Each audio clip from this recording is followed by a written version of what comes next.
स्वागत है आपका रात वाली स्टोरीज में। यहाँ हर कहानी में एक सच छुपा होता है और हर सच के पीछे एक डर। ये कहानी एक छोटे से हाईवे कैफे की है। एक ऐसा कैफे जहाँ रातों को सिर्फ बारिश की आवाज़ होती है, थोड़ी गर्म चाय की खुशबू और कुछ राज जो कभी खुलने नहीं चाहिए। रिया, एक सीधी सादी लड़की, पिछले 2 सालों से यहाँ नाइट शिफ्ट कर रही थी।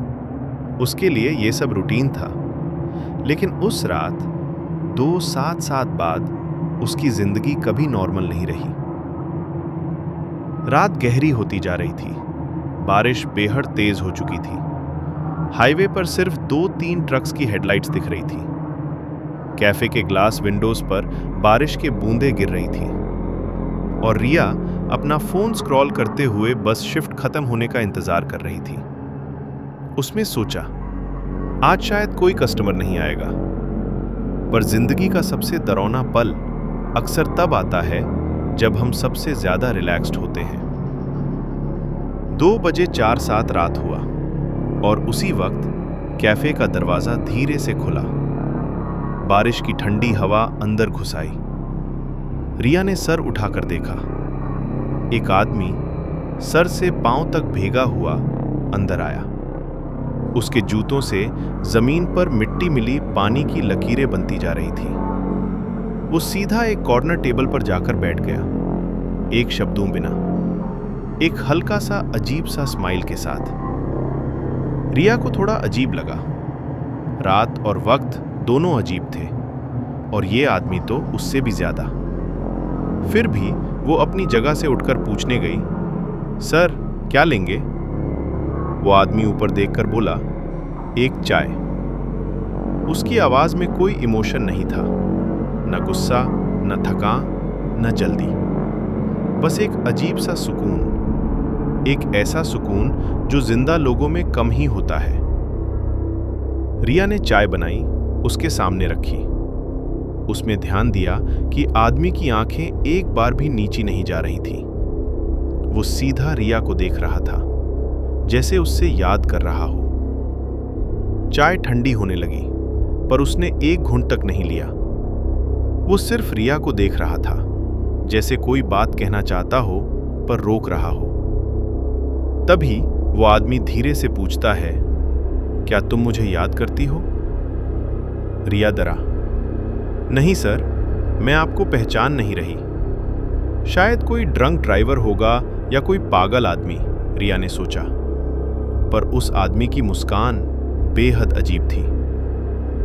आदमी ने हल्की सी उदासी भरी मुस्कान दी और बोला, मैं जानता था तुम मुझे नहीं पहचानोगी, पर कोई बात नहीं। वो थोड़ा झुककर आगे आया और कहने लगा, तुम वो आखिरी इंसान थी जिससे मैंने बात की थी मारने से पहले। रिया के हाथ से ट्रे गिरते गिरते बचा। उसने सोचा यह आदमी मजाक कर रहा है, पर उसकी आंखें बिल्कुल सच लग रही थीं। आदमी ने आगे कहा, एक्सीडेंट इस कैफे के बिल्कुल बाहर, रात के 2:05। मैं मदद के लिए रुका, पर तुमने मुझे देखा ही नहीं। रिया का दिमाग घूमने लगा। वो आदमी बहुत शांत था। जिंदा इंसान इतना शांत नहीं होता। उसी वक्त रिया का फोन वाइब्रेट हुआ। वो डर कर फोन उठाती है।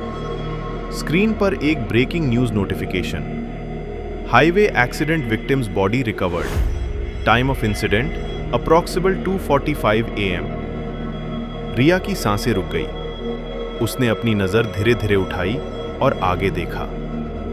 वो आदमी गायब था। कुर्सी खाली, चाय बिल्कुल वैसे ही रखी थी, पर उसके भीगे पानी के निशान जमीन पर अभी भी थे। और एक बात और, चाय के कप के सामने एक छोटी सी मिट्टी की बूंद अभी भी गिर रही थी, जैसे कोई वहीं बैठा हो लेकिन दिख नहीं रहा। रिया ने हिम्मत करके पानी के निशान फॉलो किए। निशान दरवाजे तक जा रहे थे और फिर अचानक वो रुक गए, जैसे कोई आदमी दरवाजे से बाहर निकला हो लेकिन बिना दरवाजा खोले। रिया के पैर ठहर गए। वो डर से पीछे मुड़ने ही वाली थी कि उसने एक नया पानी का निशान बनता हुआ देखा। जैसे कोई ना दिखने वाली चीज उसके सामने जमीन पर कदम रख रही हो। रिया धीरे धीरे पीछे हटी। उसका गला सूख गया था और तब उसके कान के बिल्कुल पास किसी की धीमी सी आवाज आई, चाय तो ठंडी हो गई। रिया की चीख पूरे कैफे में गूंज उठी। कहते हैं रिया ने उस रात के बाद कभी नाइट शिफ्ट नहीं की और लोग कहते हैं कि हर बारिश वाली रात 2:74 AM पर कैफे का दरवाजा आज भी खुलता है। शायद वो आदमी अभी भी अपनी गर्म चाय के लिए लौट कर आता है।